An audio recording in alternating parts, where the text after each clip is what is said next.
Master minds commerce చదవాలనుకునే 10th inter విద్యార్థుల తొలి ఎంపిక. నమస్తే, తెలుగువారి మన సాక్షి న్యూస్ కు స్వాగతం. నేను అనుశ్రీ. అమరావతి పేరుతో మరో దుబారాకు ఏపీ కేబినెట్ గ్రీన్ సిగ్నల్ ఇచ్చింది.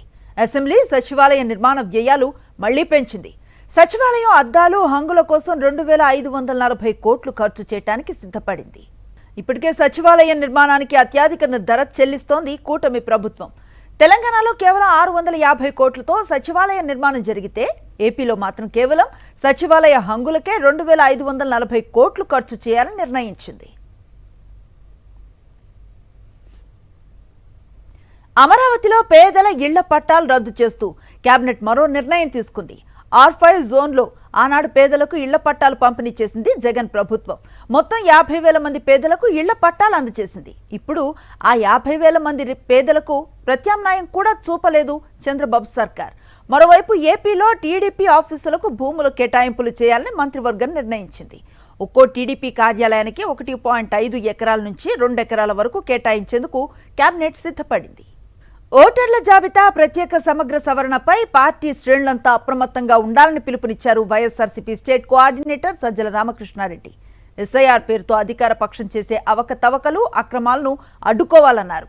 టెక్నాలజీని ఉపయోగించి మోసం చేయడంలో కూటమి నేతలు సిద్ధహస్తులు అయినందున మన పార్టీ ఓట్ల అక్రమ తొలగింపును అడ్డుకోవడంలో బూత్ కమిటీలు కీలకంగా వ్యవహరించాలన్నారు. తాడేపల్లి వైఎస్ఆర్సీపీ కేంద్ర కార్యాలయంలో ఎస్ఐఆర్ పై సమావేశం నిర్వహించారు.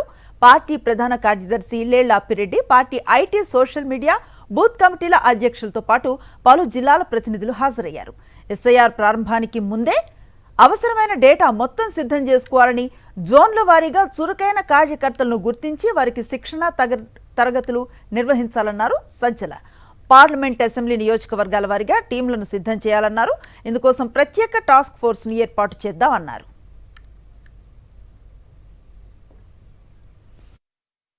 అట్లా దెబ్బ కొట్టడానికి ఇప్పుడు అవకాశం బాగా వచ్చింది. ఎస్ఐఆర్ అధికారంలో ఉండేవాడికి ఇంకా ఎక్కువ ఉంటుంది.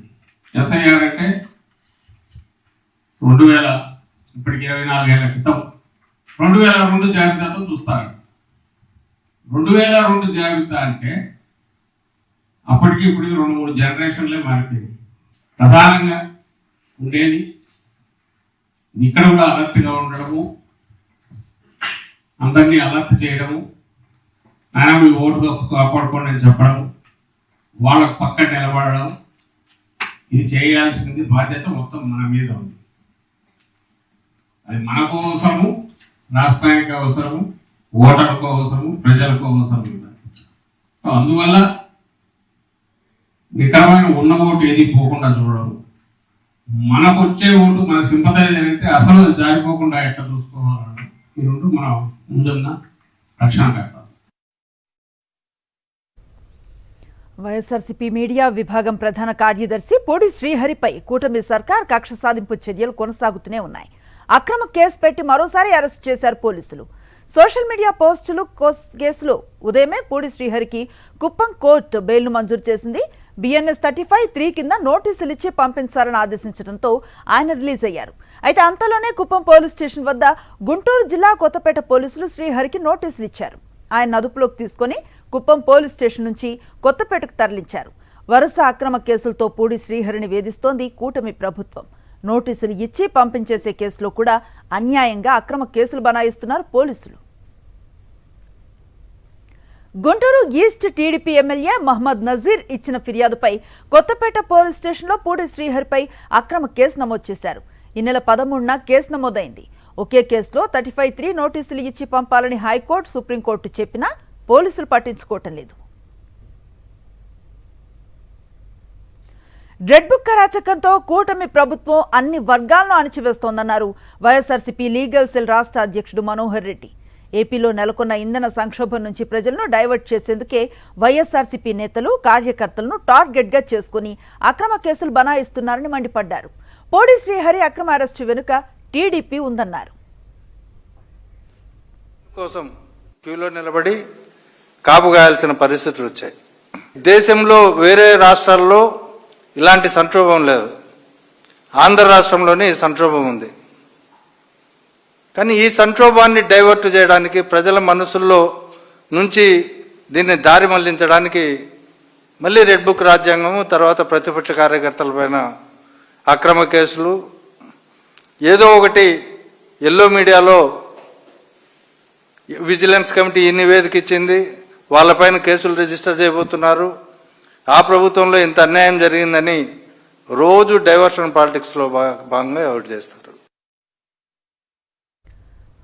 కూటమి సర్కార్ బనాయించిన అక్రమ కేసులో భాగంగా పులివెందుల పోలీస్ స్టేషన్లో విచారణకు హాజరయ్యారు మాజీ మంత్రి అంబటి రాంబాబు.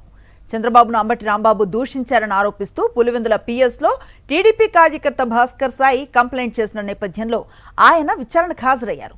ఉదయం వేంపల్లి, సాయంత్రం పులివెందుల పోలీస్ స్టేషన్స్లో విచారణకు హాజరయ్యారు. రాష్ట్ర వ్యాప్తంగా ఇప్పటికే అంబటి రాంబాబుపై 36 అక్రమ కేసులు బనాయించింది కూటమి ప్రభుత్వం. హామీలపై ప్రశ్నిస్తే ప్రభుత్వ వైఫల్యాలను ఎండగడితే అక్రమ కేసులు పెట్టడం ఏంటని వైఎస్ఆర్సీపీ నేతలు మండిపడుతున్నారు. ముఖ్యంగా లోకేష్ డిఫాక్టో సీఎం, డీజీపీ, పాపం ఈ చిన్న చిన్న సిఐలు, డిఎస్పీలు వీళ్ళ గురించి నేను మాట్లాడదలుచుకోలేదు. దీని మీద న్యాయస్థానానికి వెళతాను. దీనికి కారకులైన వారిని కోర్టులో, న్యాయస్థానంలో ఎంతటి అధికారైనా నిలబెడతాను. వెనుకాడే ప్రశ్న లేదు. నా న్యాయ పోరాటం సాగుతూనే ఉంటుంది. నా ఇంటి మీద 7:30 గంటల సేపు బీభత్సం చేశారే, చూశారుగా మీరందరూ.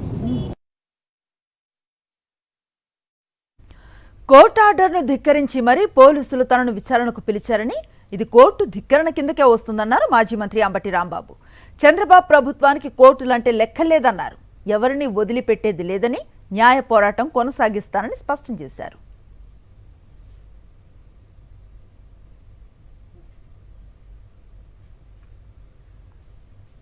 ప్రజాకవి శ్రీశ్రీకి వైఎస్ఆర్సీపీ అధినేత వైఎస్ జగన్మోహన్ రెడ్డి నివాళులు అర్పించారు. అణగారిన వర్గాల వేదనను అక్షర రూపంలో జ్వాలగా మలిచారని వైఎస్ జగన్ కొనియాడారు. విప్లవానికి నాంది పలికిన మహాకవి శ్రీరంగం శ్రీనివాసరావు అని తెలిపారు.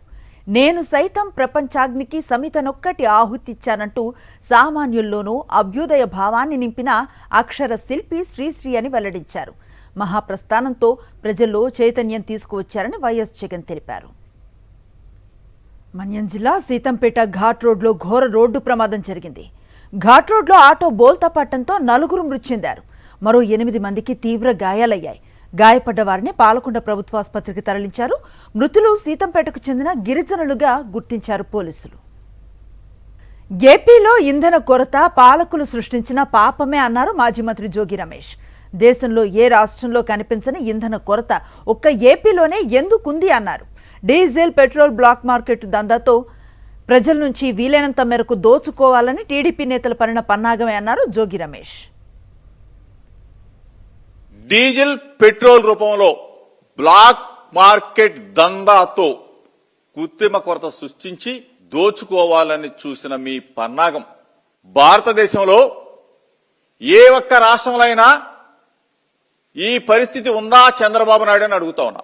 మన రాష్ట్రంలో ఎందుకు మీరు ఈ విధంగా సృష్టించారు? దీనికి కారణం తెలుగుదేశం పార్టీలో ఉన్న ప్రజలని దోచుకొని తినాలని చూసిన దుర్మార్గులే ఈ కొరతకి కారణం. సీఎం చంద్రబాబు ప్రాతినిధ్యం వహిస్తున్న కుప్పం నియోజకవర్గంలో తాగునీటి ఎద్దడి రోజు రోజుకు జటిలమవుతోంది. కుప్పం మున్సిపాలిటీ 1వ వార్డులో ప్రజలకు తాగునీటి కష్టాలు అధికమయ్యాయి. తమకు తాగునీరు సరఫరా చేయాలంటూ కొందరు మహిళలు రోడ్డెక్కారు. సామగుట్టపల్లి వద్ద కృష్ణగిరి పలమనేరు జాతీయ రహదారిపై ఖాళీ బిందెలతో నిరసనలకు దిగారు. తమకు తాగునీరు ఎందుకు సరఫరా చేయటం లేదని మహిళలు తీవ్ర స్థాయిలో మండిపడ్డారు. మండుటెండల్లో గొంతు తడుపుకునేందుకు గుక్కెడు మంచినీరు సరఫరా చేయటం చేత కాదా అని ప్రభుత్వాన్ని నిలదీశారు. సంక్షేమ శాఖపై తెలంగాణ సీఎం రేవంత్ రెడ్డి సమీక్షా సమావేశం నిర్వహించారు. సంక్షేమ హాస్టల్లో పాఠశాలలకు వస్తువుల సరఫరాలో అక్రమాల కట్టడికి సెంట్రలైజ్డ్ ప్రొక్యూర్మెంట్ విధానాన్ని అనుసరించాలని అధికారులకు సూచించారు. విద్యార్థులకు నాణ్యమైన వస్తువులు అందేలా చర్యలు తీసుకోవాలని ఆదేశించారు. నాణ్యత విషయంలో రాజీ పడొద్దన్న సీఎం రేవంత్ జూన్ 15 కల్లా పాఠశాలలకు యూనిఫామ్స్ చేరాలని అధికారులకు ఆదేశాలు జారీ చేశారు. తెలంగాణ అభివృద్ధిపై కేంద్ర ప్రభుత్వం స్పెషల్ ఫోకస్ పెట్టిందన్నారు కేంద్ర మంత్రి కిషన్ రెడ్డి. మే 10న ప్రధాని మోదీ తెలంగాణకు వస్తున్నట్లుగా తెలిపారు. దాదాపు 7,823 కోట్ల విలువైన అభివృద్ధి పనులకు ప్రధాని శంకుస్థాపనలు, ప్రారంభోత్సవాలు చేయనున్నట్లుగా తెలిపారు కిషన్ రెడ్డి. తెలంగాణలో రైల్వే వ్యవస్థను బలోపేతం చేసేందుకు కేంద్రం కట్టుబడి ఉందన్న ఆయన ప్రస్తుతం రాష్ట్రంలో సుమారు 85,000 కోట్ల విలువైన రైల్వే ప్రాజెక్టులు వివిధ దశల్లో ఉన్నాయని వెల్లడించారు. బీఆర్ఎస్ నేత ఆర్ఎస్ ప్రవీణ్ కుమార్ సంచలన వ్యాఖ్యలు చేశారు. ఫోన్ ట్యాపింగ్ కేసులో రాజకీయ నేతలను ఇరికించే ప్రయత్నం జరుగుతోందని ఆరోపించారు. హరీష్ రావు పేరు చెప్పారని పోలీసులు వేధిస్తున్నట్లుగా తమ దృష్టికి వచ్చిందన్నారు. ప్రైవేట్ హ్యాకర్లను తెచ్చి ఫోన్లు ట్యాప్ చేస్తున్నారని, దీనిపై సిట్ వేసి సమగ్ర విచారణ జరిపించాలని డిమాండ్ చేశారు ఆర్ఎస్ ప్రవీణ్ కుమార్.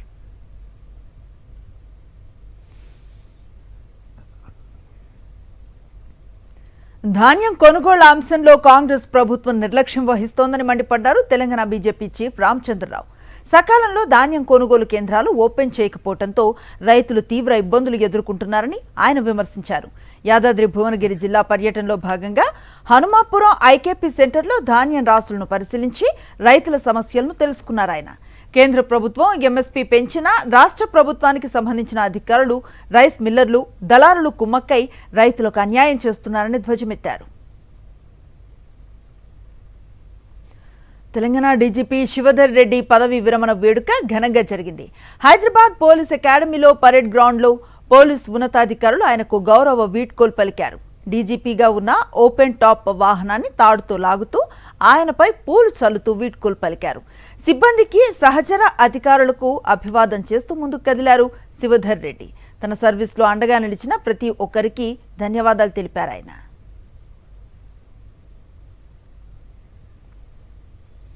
కవిత పార్టీకి కేంద్ర ఎన్నికల సంఘం గ్రీన్ సిగ్నల్ ఇచ్చింది. కవిత పార్టీ పేరును అధికారికంగా గుర్తించింది సిఎసి. తెలంగాణ రక్షణ సేన పేరును అధికారికంగా కల్వకుంట్ల కవితకు కేటాయిస్తూ ఈసీ ఆమోదం తెలిపింది. ఈ మేరకు బంజారాహిల్స్ లో కవిత నివాసంలో పార్టీకి అనుమతి ఇస్తూ లేఖను అందజేశారు అధికారులు. ఈ నెల 25న మేడ్చల్లో అద్వయ కన్వెన్షన్ లో కల్వకుంట్ల కవిత టీఆర్ఎస్ పార్టీ పేరును ప్రకటించారు. తాజాగా అదే పేరుకు కేంద్ర ఎన్నికల సంఘం ఆమోద ముద్రను వేసింది.